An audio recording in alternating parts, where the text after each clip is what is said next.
Y abramos nuestra Biblia en el Salmo capítulo 46. Esto no está en el Salmo 46. Salmo capítulo 46. Y hoy estudiamos, amados hermanos, uno de los textos más hermosos. El día de hoy yo tengo el privilegio de cerrar la serie de pasajes de la palabra que nos animan.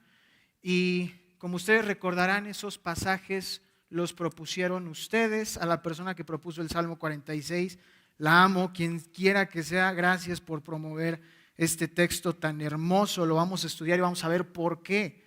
Mira el Salmo capítulo 46, si ya lo tienes, ponte de pie junto conmigo, vamos a tomar lectura.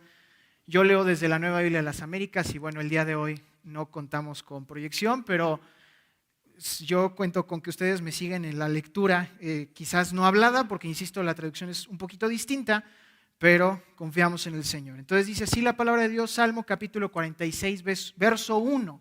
Esta es la palabra de Dios a través de los hijos de Coré. Dios es nuestro refugio y fortaleza, nuestro pronto auxilio en las tribulaciones.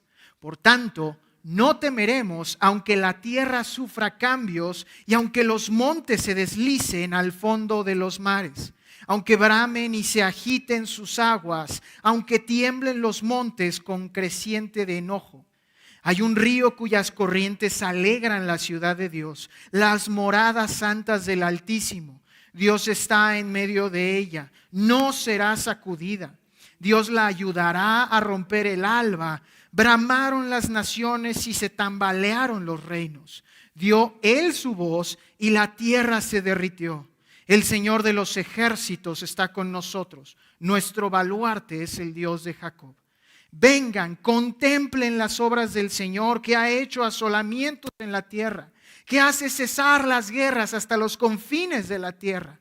Quiebra el arco, parte la lanza y quema los carros en el fuego. Estén quietos y sepan que yo soy Dios. Exaltado seré entre las naciones, exaltado seré en la tierra. El Señor de los ejércitos está con nosotros.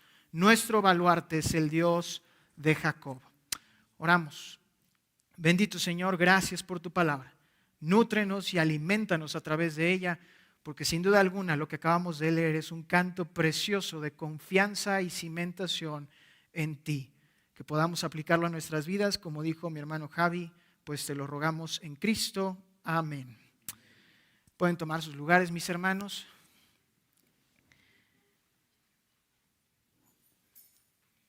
Hace más de 520 años, un monje católico, después de promover un debate teológico acerca de la venta de los perdones papales, fue obligado por medio de una bula,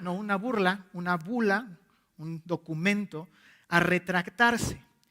Y un día, para los que están en el grupo de Familia Renovación y que leen los devocionales, habrán de recordar que un día como ayer, un 10 de diciembre de 1520, este monje quemaría la bula papal y se dedicaría a la traducción de la Biblia al alemán. Sería fuertemente perseguido, pero sus palabras trascenderían porque él dijo, y cito, Ein feste Burg ist unser Gott, ein guter Wehr und Waffen.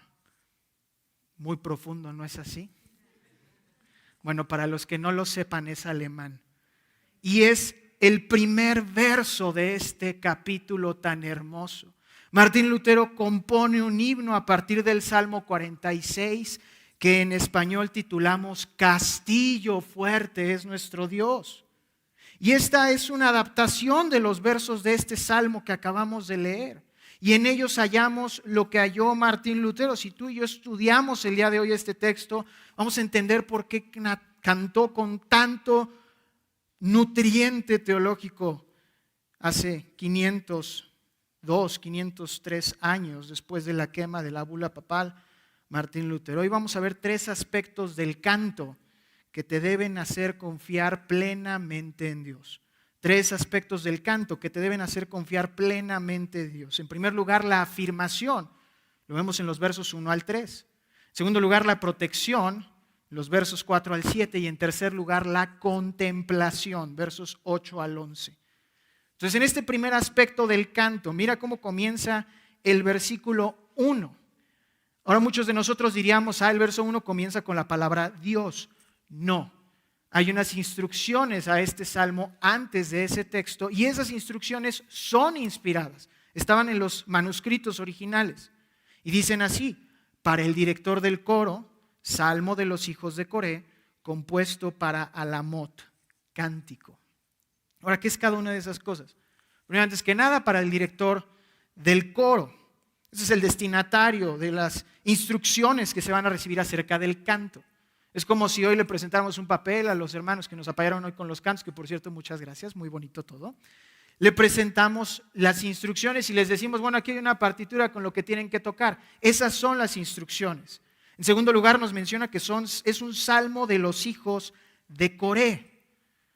Y esto es importantísimo porque en esta línea encontramos cuándo se escribió este salmo. Para los que tomamos notas, se escribió en el 859 antes de Cristo. 859 antes de Cristo, era rey Josafat sobre el pueblo de Judá. Y más adelante vamos a enfatizar eso.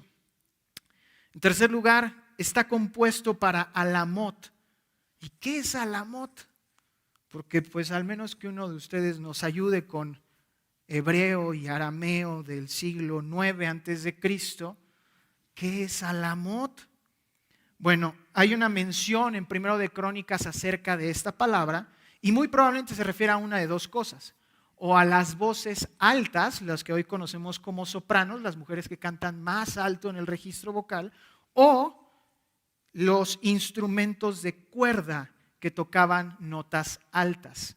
Entonces, cuando los guitarristas en el rock hacen solos hasta acá y suena horrible la guitarra, ahí, esos. No, así no. Comienza el texto en el verso 1. Recuerden, estamos viendo un canto de afirmación, es el primer aspecto. Dios es nuestro refugio y fortaleza, nuestro pronto auxilio en las tribulaciones. Ahora, nota algo, en el texto original el único verbo que vemos aquí, ¿cuál es? La palabra es, ¿no es así? Dios es nuestro refugio y fortaleza. Pues en el hebreo no aparece. ¿Por qué no aparece? Porque se asume. ¿Recuerdas cuál es el nombre de Dios? El gran ¿qué? Yo soy. Y el verbo ser ya está implicado en el nombre de Dios. Entonces, Dios es amparo y refugio, es fortaleza. De hecho, si tienen su Reina Valera, esa es la palabra que aparece, amparo. Esta palabra refugio o amparo se utiliza precisamente para mencionar a las cavernas a las que iban los viajeros para esconderse de las tormentas eléctricas, de las tormentas de arena. Mientras que fortaleza se puede referir a la fuerza como una virtud, el Señor es mi fortaleza, como a una fortificación, un castillo. Muy probablemente, por el sentido poético de este salmo, se refiere a esta segunda. Dios es nuestro castillo, Dios es nuestro refugio. Continúa el texto en el verso 1, nuestro pronto auxilio en las tribulaciones. Ahora, esta traducción puede ser más fielmente vista como encontramos mucha ayuda en las tribulaciones. No sé si notaron en la lectura que hay algo interesante. Recuerden que la semana pasada estudiábamos el Salmo 23 y ahí decía el Señor es que mi pastor, no es así de manera personal. Este salmo en específico no parece tener esa intención, lo podemos leer otra vez, dice Dios es que nuestro refugio y fortaleza, nuestro pronto auxilio en las tribulaciones. Se refiere a un canto colectivo. El verbo está conjugado en el plural de esta primera persona y todo el salmo es un canto colectivo, como si ustedes y yo lo cantásemos a una voz en la iglesia, lo cual implica que Dios no solamente sostiene una relación personal con nosotros, sino colectiva. Tristemente en nuestro tiempo estamos tan acostumbrados a que el reflector esté sobre mí específicamente, que yo soy tal y que yo soy aquello, que se nos olvida que el Señor también nos ve de manera colectiva. Somos un solo cuerpo, ¿no dice Efesios? Somos un cuerpo en nuestro Señor y Él funge como cabeza de todo ese cuerpo, no solamente de uno individualmente, sino de todos nosotros. Y esta unión se ve Mis hermanos, ustedes lo saben, los que han ido a la haciendita, incluso los que hemos visto los bautismos aquí. Es una fiesta colectiva. Es una ordenanza y una participación colectiva de ver cómo el cuerpo pertenece a su Señor. La comunión que tomamos hace 8 días, si mi memoria no me falla, ¿qué nos muestra? Que Cristo está unido ¿a quién? A su iglesia de manera general. El Señor se reúne para celebrar, la iglesia se reúne para celebrar y participar de su Señor. Ahora nota cómo continúa el texto. Nuestro pronto auxilio. Pronto auxilio. La palabra auxilio, amados hermanos, se refiere a una ayuda para satisfacer una necesidad. No se refiere a nuestros caprichos. Y quiero enfatizar esto porque el Señor no nos cumple nuestros deseos como si el hada madrina se tratara. El Señor no es ningún genio de ninguna lámpara. Nuestro Señor es soberano y nos apoya en nuestro auxilio, no en nuestro capricho. ¿Por qué hablamos de esto? Mira cómo continúa el texto. Él es auxilio ¿en qué cosa? En nuestras tribulaciones. Esta palabra tribulaciones se refiere a un evento catastrófico, algo horrible. El temblor de hoy en la mañana no es nada al lado a la tribulación que habla este texto que se atraviesa. Hay eco. La tribulación más fuerte que atravesamos el día de hoy, ¿cuál es? Pregunta seria. Si estamos hablando de un evento catastrófico, cataclísmico, ¿de qué podrá estar hablando? ¿Algún meteorito que viene a la Tierra? ¿Alguna dificultad que estemos atravesando? ¿La falta de trabajo? ¿El que no me he titulado? ¿El que aún no se consolida una familia que no tengo o tengo muy pocos o tengo muchos amigos? ¿Nuestra vida en el matrimonio? No. ¿Cuál es el evento más catastrófico en nuestra vida? Nuestro pecado. ¿Y por qué lo vemos de ese modo? Porque todos los demás problemas que tenemos se quedan en este mundo. Amados, ninguno de nosotros nos vamos a llevar, gracias a Dios, deudas delante de Dios, monetarias. Bendito sea Dios, el crédito no se va a seguir pagando cuando yo me vaya de aquí. Pero ¿qué va a pasar cuando yo me presente delante de Dios y el crédito, la deuda que sí está vigente, se revele delante de nosotros y diga, tú pecaste contra mí? Esa es una tribulación. Ese es un verdadero problema, porque ¿cómo vamos a escapar? ¿Cómo vamos a escapar? Lo dice el texto, verso 1. Nuestro pronto auxilio. Dios está extendiendo una mano. Dios está extendiendo una mano de ayuda. Continúa el verso 2. Por tanto, aquí viene la afirmación. ¿Recuerdas? Es un canto de afirmación. Por tanto, no temeremos, aunque la tierra sufra cambios y aunque los montes se deslicen al fondo de los mares. Por tanto, es el efecto y la conclusión de lo que se acaba de decir en el verso 1. Ya que Dios es mi amparo, mi refugio, mi fortaleza, dice el verso 2, no temeremos. Este verbo está conjugado en modo imperfecto. Ahora, gramática del hebreo en 5 minutos. Los términos y los verbos en hebreo que son imperfectos habla de algo que sucede en el pasado, pero que se sigue desdoblando en el presente. Es como decir, no hemos temido ni tememos al día de hoy. No hemos temido y no tememos al día de hoy. Y si lo piensas, es irracional, ¿no es así? Es totalmente absurdo temer cuando el Señor ha establecido a Él mismo como nuestro amparo, socorro y fortaleza. Es aquel que en Éxodo capítulo 14 abrió el mar en dos. Es ese mismo Dios. Es ese mismo Dios que durante varios días, 3 meses para ser exacto, sostuvo un arca en el océano universal. Es el mismo Dios que hizo descender fuego del cielo para consumir una ofrenda delante de 400 profetas de Baal. Y entonces el salmista o los salmistas, los hijos de Coré, al ver esto dicen, no temeremos, porque temerle a algo cuando Dios dice que está de nuestro lado es como temerle a hundirse en el fondo del océano cuando estamos en la punta del Everest. Es absurdo. No nos vayamos tan lejos. Si uno escala montañas y dice, ay, me voy a caer en el océano. Estás en la Ciudad de México, ¿cómo te vas a resbalar de aquí hasta el océano? No digas tonterías. Bueno, es la ilustración de cómo el Señor nos guarda y nos protege tanto que no tememos. No tememos, aunque ¿qué? Continúa el texto en el verso 2 y 3. Aunque la tierra sufra cambios. Esto alude a una sacudida fuerte. Si se preguntan si se refiere a un sismo, sí, se refiere a un sismo. El texto da una intención de un temblor incesante, un terremoto cataclísmico. Continúa el texto, no temeremos aunque la tierra sufra cambios y aunque los montes se deslicen al fondo de los mares. Ahora, esta función poética nos habla de algo hiperbólico. ¿Qué estoy diciendo en español?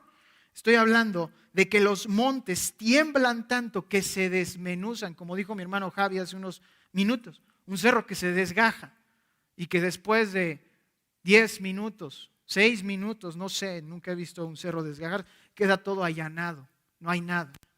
Esa montaña jamás estuvo ahí después de haberlo visto, nadie lo creería. Aunque los montes se deslicen al fondo de los mares. Continúa el texto en el verso 3. Aunque bramen y se agiten sus aguas, y aunque tiemblen los montes con creciente enojo. ¿A qué se refiere? Se refiere a un tsunami. Ahora piénsalo, ¿están escribiendo en dónde? Los hijos de Coré están componiendo desde dónde. ¿Dónde dijimos que era Josafat rey? Judá, el sur de Israel. Un lugar, no sé si me equivoco en geografía universal, pero si mal no recuerdo es desértico. Un tsunami en el desierto. Lo que están diciendo estos hombres es, aunque pase lo imposible, aunque se levante una ola a 800 metros de altura, que es la altitud de Judá, y nos aplaste con su espuma, no temeremos. Aunque tiemblen los montes, verso 3, con creciente enojo. Amados, esa es la afirmación. Los hombres estaban tan convencidos de que Dios es nuestro amparo y refugio y fortaleza, que aún pasase lo que fuese a pasar, ellos no iban a dejar de confiar en Él. No iban a dejar de confiar en Él. Pregunta, ¿por qué lo hacemos nosotros? Señor, mi trabajo. Señor, mi escuela. Señor, mi título. Señor, Inglaterra. Perdón. Señor, la cuestión que estamos viviendo personalmente, la pandemia, mi salud, mis hijos, mis padres, mis abuelos, mis tíos. El llamado es uno, ¿no es así? ¿Estamos en medio de una tormenta? Sí, sí lo estamos. Estamos en medio de este mundo. ¿Cuál es el llamado? Ve y cumple este texto. Ve y conoce que Dios es tu amparo, tu refugio y tu fortaleza. Ahora, hay una palabra más que me conviene el versículo 3. Léelo conmigo de nuevo. Salmo 46, 3. Aunque bramen y se agiten sus aguas, aunque tiemblen los montes con creciente enojo. ¿Ahí termina el texto? No, hay una palabra más. Sela. ¿Qué significa esa palabra? Está en la mitad de los salmos y no sabemos qué significa. Esta palabra se utilizaba en la instrucción litúrgica. Cuando se cantaba, hagan de cuenta que suben nuestros hermanos otra vez, no lo hagan, suben nuestros hermanos otra vez y entonan un himno y le decimos párenle ahí, en el primer verso. Y nos detenemos para meditar lo que acabamos de cantar.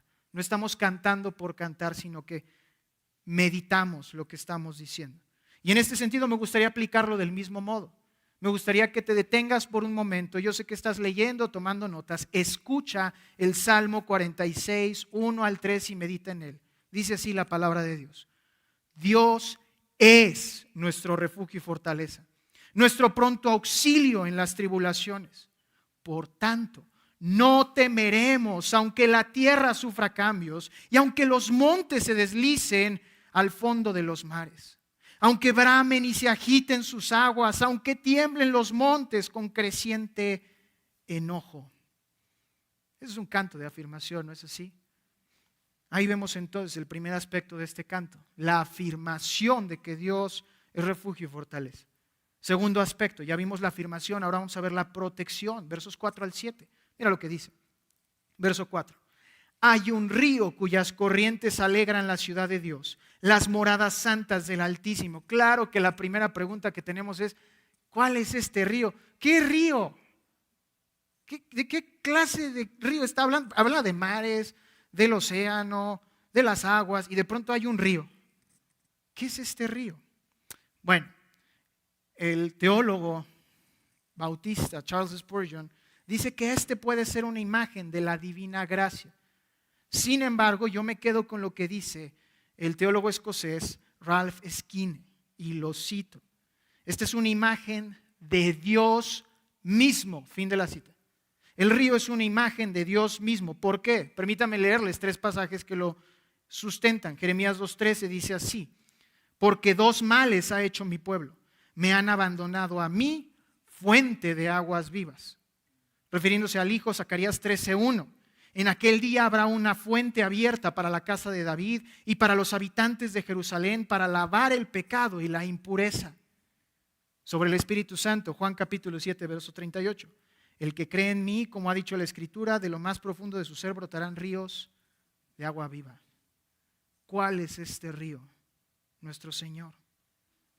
Oye, pero citaste 3 textos con mucho espacio entre el Salmo, ¿no es así?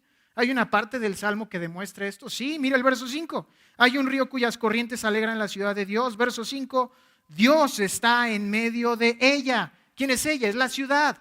¿Quién está en medio? Dios, que está en medio de la ciudad de Dios y que la alegra. Verso 4, el río. El río es nuestro Señor. Y la ciudad de Dios somos nosotros. Mira cómo continúa el verso 4. Hay un río cuyas corrientes alegran la ciudad de Dios, las moradas santas del Altísimo. ¿Dónde mora el Espíritu Santo? 1 Corintios capítulo 11. En nosotros. Nosotros somos templo del Dios Altísimo. La iglesia es el edificio en el que Dios se establece. 1 Corintios capítulo 4. Hay una sola fe cimentada en nuestro Señor. Efesios capítulo 4. Entonces, la ciudad de Dios que se alegra con el correr del río es su pueblo. Su pueblo. ¿Cómo lo sabemos? Bueno, estamos en temporada de advenimiento y es muy bonito hablar de eso cuando estamos en esa temporada. Cristo es la imagen perfecta de esa vida en medio del pueblo de Dios. ¿Cómo lo sabemos? El Verbo se hizo carne y habitó entre ¿quiénes? Entre nosotros. Hay un río que habita en medio de nosotros. Dios es ese río. Continúa el verso 5. Dios está en medio de ella, refiriéndose a la ciudad, refiriéndose a la iglesia. No será sacudida. Dios la ayudará a romper el alba. Dios en medio de ella. Amados, la iglesia, el cristianismo en general es un reino en guerra, donde Cristo es el rey. Las iglesias son sus castillos. Las alabanzas son su himno. El cielo es la capital. Los cristianos somos los soldados. Los pastores son sus generales. Satanás es el enemigo. Los inconversos son nuestro plan de batalla. Y la espada del Espíritu, la palabra de Dios, es nuestra arma. En este sentido, claro que podemos entender el verso 5. Dios está en medio de su ciudad. Dios está en medio de todo este cuerpo espiritual e incluso físico que somos la iglesia. Ahora, ¿recuerdas lo que vimos en los versos 1 y 2 acerca de temblar, sacudirse, moverse? ¿De qué hablaba? De temblores, ¿no? De eventos cataclísmicos y catastróficos. Bueno, en el verso 5 Dios da un canto de seguridad, de protección. Mira el verso 5. Dios está en medio de ella, ¿qué? No será sacudida o no será removida, dependiendo de tu traducción. Esto implica un movimiento brusco y tembloroso. Claro que está contrastándolo con los temblores de los versos 2 y 3. ¿Cómo lo sabemos? Palestina era altamente sísmica en ese tiempo. Lo hemos estudiado en el curso de Apocalipsis, comercial, curso de Apocalipsis, todos los domingos, excepto estos ya últimos, a las 10 de la mañana. Mientras que todo lo demás sufre y tiene inseguridad y desbalance. En Dios, la iglesia, haya total seguridad y descanso. La única forma en que la iglesia sea sacudida, amados, es que la ataquen por el cimiento. Porque dice que no será sacudida. Entonces, ¿cómo la sacudo? Bueno, tengo que atacar el cimiento para poder sacudirla. ¿Quién es el cimiento? ¿Quién es el ancla de la iglesia? Cristo. ¿Quién puede mover a Cristo? Nadie. Ahí está la seguridad del cristiano. Amados, nada en este mundo es estable el día de hoy. Los gobiernos van y vienen. Hace 4 años llegó uno y en 2 se va a ir o se va a reelegir dependiendo de qué tanto les caiga bien o no. Aquí no hablaré de política. Hace apenas unos meses comenzó una guerra entre Rusia y Ucrania y hay una crisis energética impresionante en Europa Central. El dinero se fortalece, el peso crece, el peso se infla también y entonces se cae, y el dólar y el euro y el yen y el yuan y todas esas monedas mundiales, aún las monedas electrónicas, todo es volátil, pero en Dios hay una seguridad concreta. Hay una seguridad concreta. ¿Por qué? Porque contrario a todo lo demás, contrario a nuestros planes, negocios, problemas, proyectos, familias, escuelas, lo que sea, contrario a todo eso, que cambie en un abrir y cerrar de ojos, Dios es inmutable. ¿Qué significa que sea inmutable? No cambia. Hebreos 13:8, Cristo es el mismo ayer y hoy y por los siglos. ¿Cómo continúa el texto entonces? Verso 5, Dios está en medio de ella, no será sacudida. Dios la ayudará a romper el alba. Esta palabra ayudará es la misma que encuentran en auxilio en el verso 1.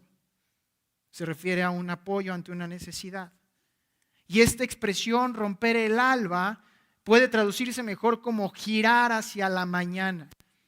Recuerden que en ese tiempo pensábamos que la tierra es una superficie, que sí lo es, pero esférica. Y en esa superficie el sol va así, va girando. No somos nosotros los que nos movemos alrededor del sol. Ahora consideren, es la ciencia que se tenía en ese tiempo. Y es el sol el que se mueve de arriba a abajo. Y luego la luna va y gira de arriba a abajo. Bueno, para ustedes es al revés, sale de oriente a poniente. Ya les volteé el globo. Y el texto está hablando de eso. El texto nos está diciendo, es Dios el que nos va a ayudar a que salga el sol nuevamente, a que todas estas tribulaciones que estamos enfrentando en la noche, esta tribulación que vivimos en oscuridad, mis problemas, mi pecado, mi vida, todo lo que estoy atravesando, terminará porque el Señor va a hacer que salga el sol nuevamente. Que salga el sol nuevamente. Ahora, de una manera muy bonita podemos decir, bueno, sí, hermanos, el día de mañana, piensen en el día de mañana va a salir el sol nuevamente y nos va a ir muy bien y podemos esforzarnos. Por cierto, es lunes, que el Señor nos bendiga porque es lunes, pero piensen en eso y no termina de satisfacerlo. ¿Por qué? Porque hay algo más grande y maravilloso que esto. ¿Quién es llamado el sol de justicia? Cristo mismo. Cristo es nuestro sol de justicia. Malaquías 4:2, en sus alas, es decir, en su manto, trae salvación. Amados, en nuestra enemistad contra Dios, en nuestras dudas hacia Él, ¿recuerdas cuál es nuestra más grande tribulación? Nuestro pecado. Y en medio de todo eso, el conflicto que tengamos, Él es auxilio prometido. Él dice, Dios te ayudará. Dios extiende la mano. Ven a Cristo. Ven a Cristo. Continúa el texto, verso 6. Mira la seguridad. Bramaron las naciones, se tambalearon los reinos, dio Él su voz y la tierra se derritió. Ahora, ¿notaron en qué tiempo verbal están estos verbos? Lo leemos otra vez. Bramaron las naciones, se tambalearon los reinos. Dio él su voz y la tierra se derritió.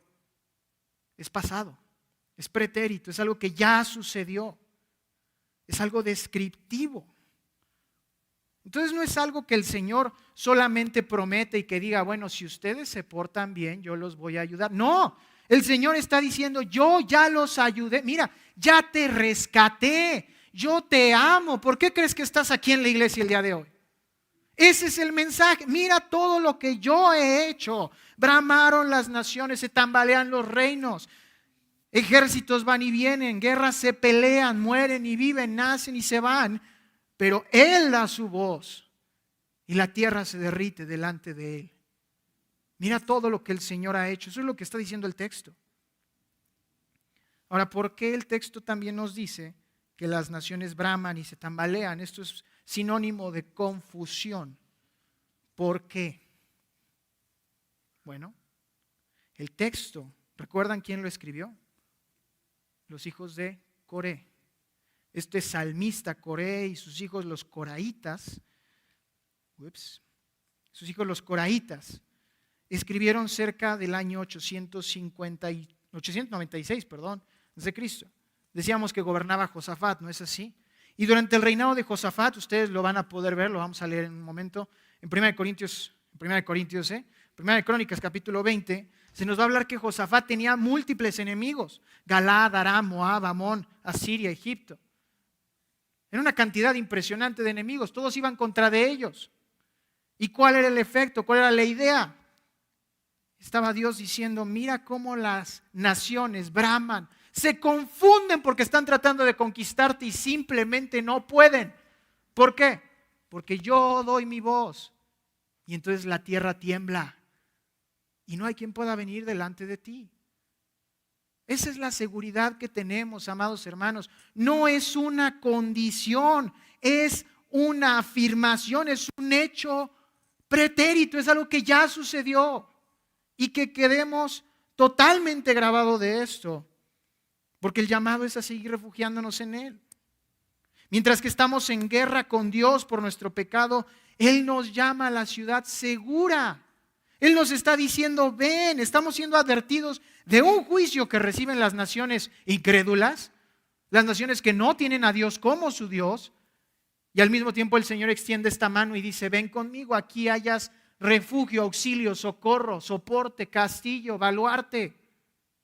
Amados, ¿a dónde más vamos a ir? Como Pedro lo dijo, ¿a dónde más iremos? ¿A dónde más iremos?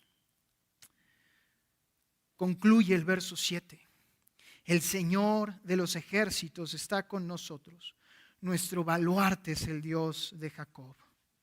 Ahora, este primer nombre, el Señor de los ejércitos, muchos lo hemos escuchado en alguna ocasión. La palabra en el original es Yahweh, Tsebaot. ¿Y a qué se refiere? Tsebaot no solamente habla de una fuerza militar, habla de todos los pueblos de la tierra. No solamente se está hablando de un Dios que es general sobre todas las milicias, es un Dios que es general, amo, dueño y Señor sobre todos los pueblos. Ese es el Señor de los ejércitos. Y luego dice el texto, ¿está con quién? Está con nosotros. Ahora esto lo van a descifrar ustedes, no yo. El texto original dice Yahweh, Sebaot, Imanu. Esta última palabra, Imanu, ¿a qué les suena? Lo cantamos hace 2 o 3 semanas. Emmanuel. Emmanuel. Imanu, Dios es con nosotros. El Señor que es dueño de todo el universo está en medio de nosotros. Es como si el día de hoy, hablando en términos monetarios, el día de hoy, una persona que queremos mucho y que si lo está escuchando, bueno, estaríamos muy agradados de que lo hiciera, decide patrocinarnos el día de hoy Carlos Slim. Bueno, ¿qué bronca habría? Si ese Señor está en medio de nosotros, ¿qué nos va a faltar monetariamente? ¿Qué nos va a faltar monetariamente? Día de mañana vamos a tener sonido nuevo y van a pintar y ¿Por qué?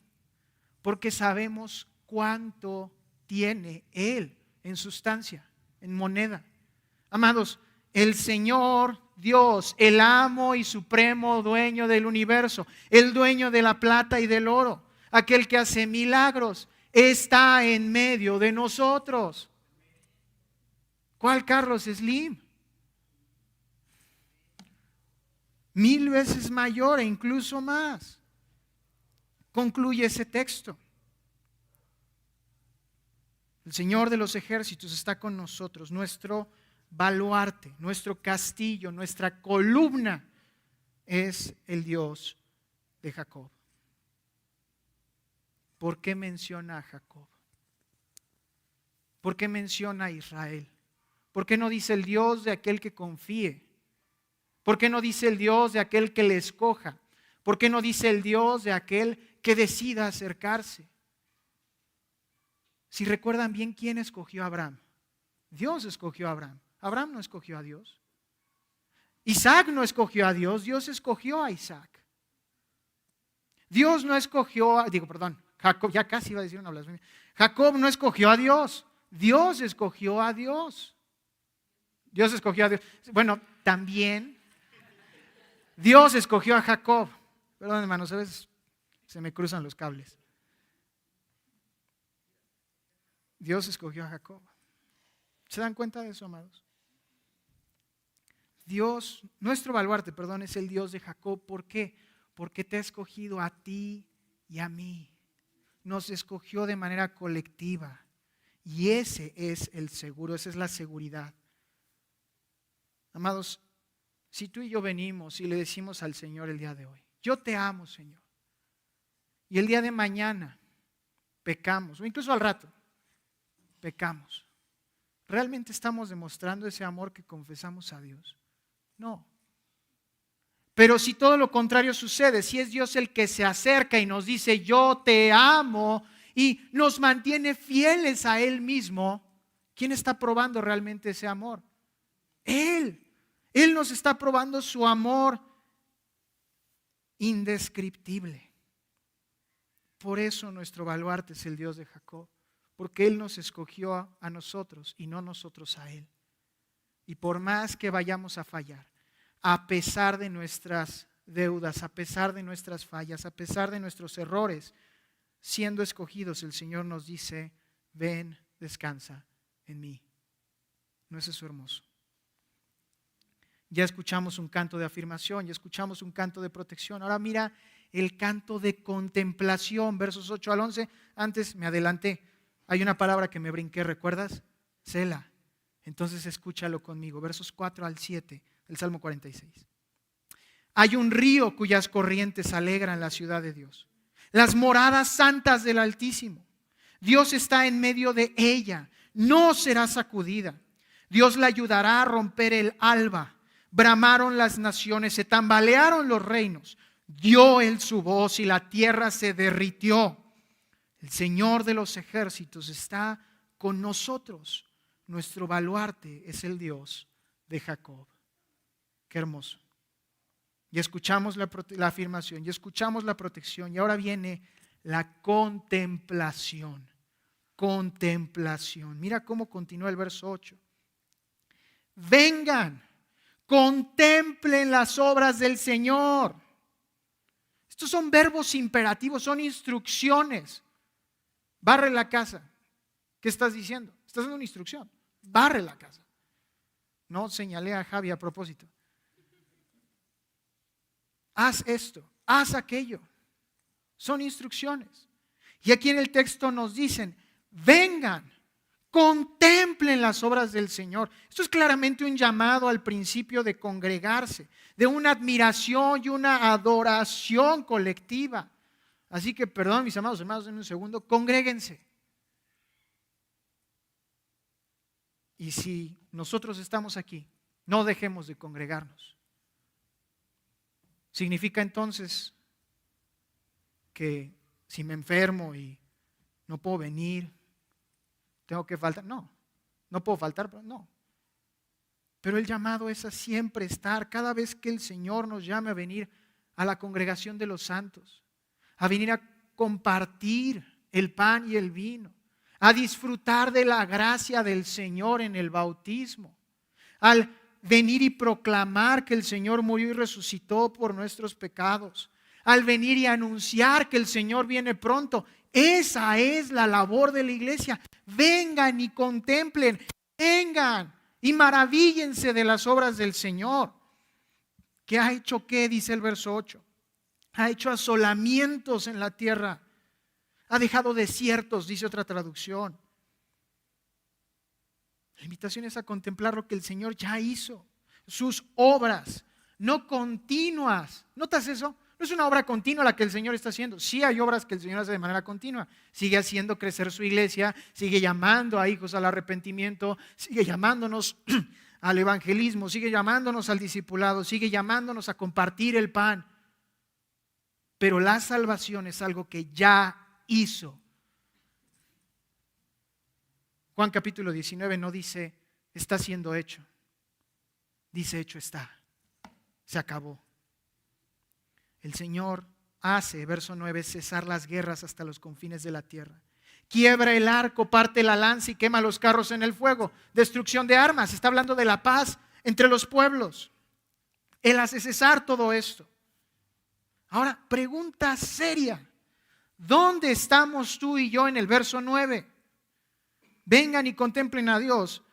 Verso 9, que hace cesar las guerras, que quiebra el arco, que parte la lanza, que quema los carros en el fuego. ¿Dónde estás tú? No apareces, no aparezco. ¿Qué significa? Que Él hace esta obra. Él hace esta obra. Y lo hizo en el tiempo del rey Josafat. ¿Recuerdas que dije que íbamos a verlo? Mira, segundo de Crónicas, capítulo 1, verso 3. Segundo de Crónicas, capítulo 1, versos 1 al 3. Digo que se me cruzan los cables. Segundo de Crónicas 20. Para los que no lo sepan, segundo de Crónicas está después de primero de Crónicas, por si tenían la duda. Segundo de Crónicas, capítulo 20. Y vamos a leer los versos 1 al 3. Dice así la palabra de Dios. Aconteció después de esto, es decir, la afirmación de jueces por parte de Josafat, que los moabitas, los amonitas y con ellos algunos de los meunitas vinieron a pelear contra Josafat. Entonces vinieron algunos y dieron aviso a Josafat diciendo: viene contra ti una gran multitud de más allá del mar, de Aram, y ya están en Hasezón Tamar, es decir, en Gadi.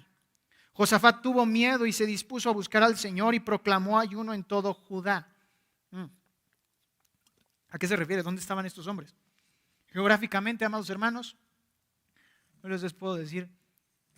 Estos pueblos, Josafat, hicieron campo alrededor de las torres de satélite y vienen para acá. No está a 2 días de camino. Tranquilamente, marchan tranquilo, está a 20 minutos. Muy tranquilos. Están pegados, vienen para acá, Josafat, ¿qué vamos a hacer? Y el hombre dice: vamos a hacer ayuno, vamos a orar a Dios. Él es nuestro refugio. Y mira lo que pasa en el verso 14. Después del ayuno que se describe de los versos 4 al 13, dice el verso 14, segundo de Crónicas 20, 14. Entonces el Espíritu del Señor, y hasta el verso 15, vino en medio de la asamblea sobre Jaziel, hijo de Zacarías, hijo de Benaía, hijo de Jehiel, hijo de Matanías, levita de los hijos de Asaf. Y dijo Jaziel: presten atención todo Judá, habitantes de Jerusalén, y tú, rey Josafat, así les dice el Señor: no teman ni se acobarden delante de esta gran multitud, porque la batalla no es de ustedes, sino ¿de quién? De Dios, de Dios. El significado de lo anterior acentúa el considerar el complemento de nuestro salmo. ¿Qué dice nuestro salmo? Salmo 46, no pierdas segundo de Crónicas, pero el Salmo 46 en el verso 9, que hace cesar la guerra ¿hasta dónde? Hasta los confines, hasta los rincones de la tierra. Es decir, no deja lugar alguno donde se esté tramando nuevamente un conflicto bélico en contra suya. Quiebra el arco, parte la lanza, dice nuestro texto. quema los arcos en el fuego. Una vez más, es una obra, palabra de seminario, monergística. ¿Qué significa eso en cristiano? Mono, uno. Somos monoteístas, creemos en un Dios. Y ergos, energía, ¿suena algo? Trabajo, obra, movimiento, sí. Es una obra por uno solo, una obra hecha por uno solo. Eso es monergismo. Y lo notas aquí, no dice el texto, no es de ustedes la batalla, sino de Dios. Llegamos al verso 10. Salmos capítulo 46, verso 10. Ya perdí segundo de Crónicas. Dice Salmo 46, verso 10. Estén quietos y sepan que yo soy Dios. Es otro imperativo, ¿lo escuchaste? No dice esfuércense, no dice anímense, no dice trabajen, no dice hagan y no, estén quietos. Paren sus cabras, deténganse. Observen simplemente. Miren que yo soy Dios, dice el texto, estén quietos y sepan que yo soy Dios. Es un desafío. Es una forma de decir, ¿quieres ver que yo soy Dios? ¿Quieres ver que yo hago las cosas que yo hago? ¿Quieres ver mi poder? Quédate quieto, no hagas nada y vas a ver cómo yo hago el resto. Es decir, todo. Que yo soy Dios. Ahora si te das cuenta, este verso 10 es el único donde Dios habla directamente. En ningún otro verso del Salmo 46 dice el texto algo en primera persona refiriéndose a Dios. ¿Cómo no hablaría Dios después de todo esto? Aquí hay una implicación, amados hermanos. ¿Recuerdan que habíamos hablado hace algunos domingos acerca del culto delante de nuestro Dios? Durante el tiempo de la oración, de los cantos, durante el tiempo de la ofrenda, durante el tiempo en que damos gracias. ¿Qué estamos haciendo? Elevando a Dios. Pero cuando su palabra nos habla, ¿escuchaste eso? Es al revés. Es su palabra la que nos habla, es un diálogo. Entonces en el Salmo 46 vemos este diálogo. De los versos 1 al 9, los hijos de Coré están cantando delante de Dios y Dios detiene el canto en el verso 10 para decir, ahora hablo yo. Y estas palabras son esas: estén quietos y sepan que yo soy Dios. ¿De dónde encuentran estas palabras? Primero de Crónicas, capítulo 20. Dejen un marcador en el Salmo 46 y en segundo de Crónicas, sigo equivocándome. Segundo de Crónicas, capítulo 20, versos 16 al 19, se los leo. Segundo de Crónicas 20, 16 al 19. Desciendan mañana contra ellos. ¿Recuerdas? Jaciel está hablando en nombre de Dios. Desciendan mañana contra ellos, pues ellos subirán por la cuesta de Cis. Y los hallarán en el extremo del valle, frente al desierto de Jeruel. No necesitan, verso 17, pelear en esta batalla. Tomen sus puestos, y aquí está la clave, y estén quietos y vean la salvación del Señor con ustedes, oh Judá y Jerusalén. No teman ni se acobarden. Salgan mañana al encuentro de ellos, porque el Señor está con ustedes. Verso 18 y 19. Entonces Josafat se inclinó rostro en tierra, y todo Judá y los habitantes de Jerusalén se postraron delante del Señor, adorando al Señor. Y se levantaron los levitas de los hijos de Coat y de los hijos de ¿quién? De Coré, para alabar al Señor, Dios de Israel, en voz muy alta. ¿Qué pasó cuando empezaron a alabar? Versos 22 al 24. Segundo de Crónicas 20, 22 al 24. Cuando comenzaron a entonar cánticos y alabanzas, el Señor puso emboscadas contra los amonitas, los moabitas y el monte Seir, que habían venido contra Judá y fueron derrotados. Porque los amonitas y los moabitas se levantaron contra los habitantes del monte Seir, destruyéndolas completamente. Y cuando habían acabado con los habitantes de Seir, se pusieron a destruirse unos a otros. Se empezaron a matar entre ellos. Cuando Judá llegó a la torre del desierto, miraron hacia la multitud y solo vieron que sus cadáveres tendidos por tierra. Ninguno había escapado. ¿Cuál es la salvación que vemos? El Señor los libró. El Señor los libró. Amados, estemos quietos y sepamos que Dios es el Señor. Ven y contempla la salvación de Dios que Él ha puesto delante de ti. Hoy no la tenemos físicamente, pero ¿cuál es esta salvación? Bueno, hay una mesa que ponemos cada primer domingo de mes, ¿no es así? Y en esa mesa tenemos pedazos de pan y tenemos jugo de uva. ¿Y cuál es esa salvación? Cristo. Cristo es la salvación que el Señor nos dice, vengan y contemplen. Estén quietos y vean que yo soy Dios. ¿Quién de ustedes, literalmente, históricamente, colgó a Cristo en la cruz? Digo, teológicamente sabemos que todos nuestros pecados lo pusieron en esa cruz. Pero ¿quién de nosotros físicamente hizo algo aquel día? Nadie. Nadie. Dios hizo toda la obra. La obra ya está hecha, la cruz fue levantada, el sepulcro fue ocupado. ¿Y qué crees? Esta es la gran noticia cuando Dios dice, estén quietos y sepan que yo soy Dios. Ambos instrumentos están vacíos. No sé si lo escuchaste, la cruz está vacía. El sepulcro está vacío. Esta es la obra del Señor. Y entonces permíteme preguntarte algo muy importante. ¿Qué más quieres? ¿Qué más quieres? El Señor te acaba de conceder algo bien pequeñito que se llama la vida eterna. ¿Qué quieres? ¿Qué más queremos delante del Señor? Verso 10. Salmo 46, verso 10. Estén quietos y sepan que yo soy Dios. Exaltado seré entre las naciones, exaltado seré entre la tierra. Esta palabra exaltado se refiere, fíjense qué curioso, a un acto colectivo donde sobresale uno. Donde sobresale uno. ¿Ha sucedido en la historia? Sí.